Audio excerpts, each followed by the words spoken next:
मेरा सवाल आपसे ये है कि आपकी वाइफ पब्लिक लाइफ में काफ़ी एक्टिव है, तो ये मैरिज आपकी पॉलिटिकल मैरिज है कि लव मैरिज है? मेरी मैरिज अरेंज्ड विथ लव है, ये अरेंज मैरिज है। लेकिन मेरी जब शादी हुई तो मतलब जिस समय मैंने ये तय किया तो मैंने अमृता का फ़ोटो देखा, मैरिज ब्यूरो से 3-4 फ़ोटो मेरी माँ ने लाई थी, फ़ोटो देखा, उसका नंबर लिया, सीधा उसको फ़ोन किया, मिलने बुलाया। 2-3 मुलाकातें हुए। मैंने पहली मुलाकात में उसको बता दिया कि मैं ज़िंदगी भर राजनीति करने वाला हूँ, कोई काम धंधा करूँगा नहीं। और पहले इसमें बताया, वो बैंक में उस समय भी काम करती थी। मैंने कहा देख, तेरा पैसा तेरा, मेरा पैसा मेरा, मैं तेरे को दूंगा भी नहीं और तुझसे लूँगा भी नहीं।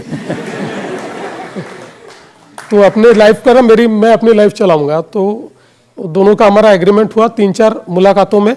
फिर एक दिन हम लोग लॉन्ग ड्राइव पर गए और उस दिन हमने तय किया कि आप शादी करेंगे।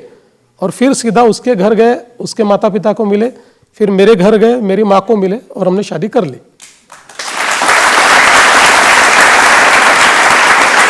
लेकिन ये भी सही है कि शादी वाले दिन आप टाइम पर पहुंच गए थे और वो गायब थे।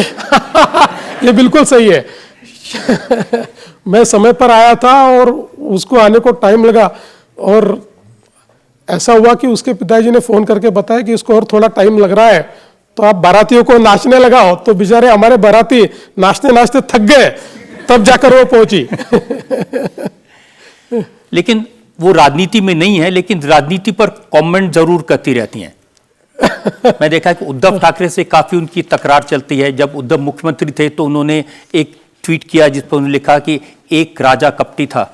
देखिए, मैं अल्टीमेटली उसकी अपनी अलग पर्सनालिटी है, वो एक अलग व्यक्तित्व है और वो कुछ कमेंट्स करती है। लेकिन मेरा अपना मानना है, अगर आप पूछेंगे तो मैं उसको हमेशा कहता हूं कि आप क्यों राजनीतिक कमेंट करते हो, आप राजनीति में नहीं हो। क्योंकि राजनीतिक कमेंट करने के बाद जिस निचले दर्जे का ट्रोलिंग उसको सहन करना पड़ता है, और बहुत ही घटिया दर्जे पर आकर लोग जिस प्रकार के कमेंट करते हैं, जिस प्रकार से वार करते हैं, तो मैं उसको कहता हूं कि आप क्यों करते हो, मत करिए, ये आपको सहन करना पड़ता है। सुनती है और कभी कभी कर देती है। नहीं, लेकिन इंटरेस्टिंग कमेंट करते हैं। उन्होंने उद्धव जी को लिखा, ओ भोगी कुछ तो सीखो हमारे योगी से।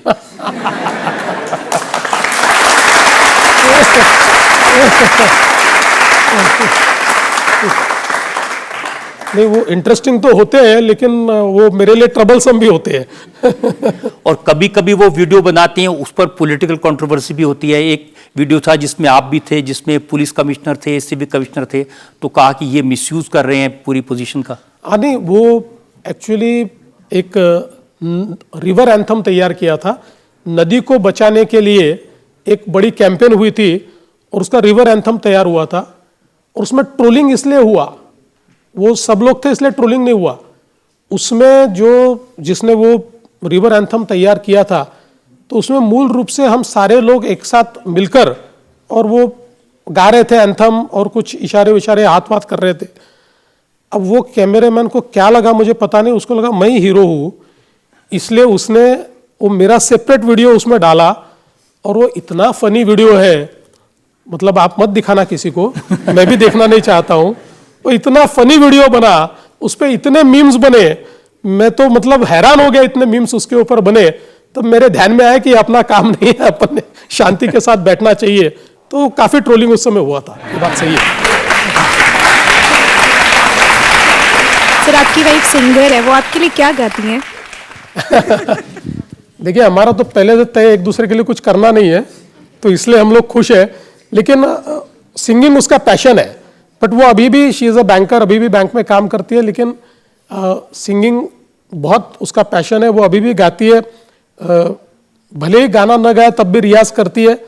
और मतलब बीच बीच में कोई एक आधा गाना तैयार करती है, गाना कंपोज भी करती है।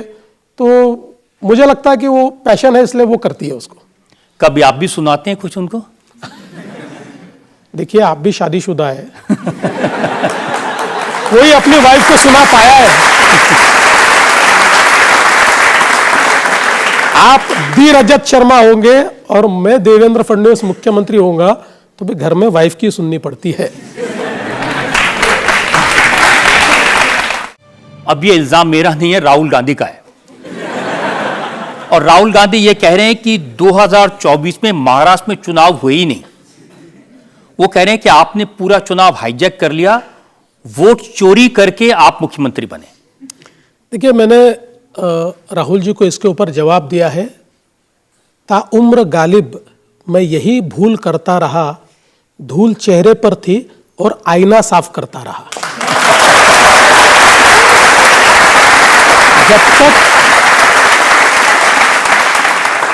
जब तक राहुल जी डिनायल मोड से बाहर नहीं आएंगे, जब तक वो ये नहीं समझेंगे कि राजनीति अर्थमेटिक नहीं है, राजनीति ये कोई डिजिटल गेम नहीं है, राजनीति ये कोई खेल नहीं है, ये बहुत ही लोगों से संपर्क रख के उनकी आशा आकांक्षा और अपेक्षाओं को मैनेज करने का काम है, उसके ऊपर खरा उतरने का काम है, तब तक उनकी यही हालत होती रहेगी। वो लगातार इसी प्रकार से आरोप लगाते रहेंगे। लेकिन मैं एक बहुत गहरी बात कहना चाहता हूं यहां पर, मैं इसके लिए राहुल जी को दोषी नहीं मानता। देखिए, जिस प्रकार के अल्ट्रा लेफ्टिस्ट लोगों से वो घिरे हुए हैं, ये सारे अल्ट्रा लेफ्टिस्ट लोग, इनकी आइडियोलॉजी क्या है? इनकी आइडियोलॉजी अराजकता की आइडियोलॉजी है, एनार्की की आइडियोलॉजी है।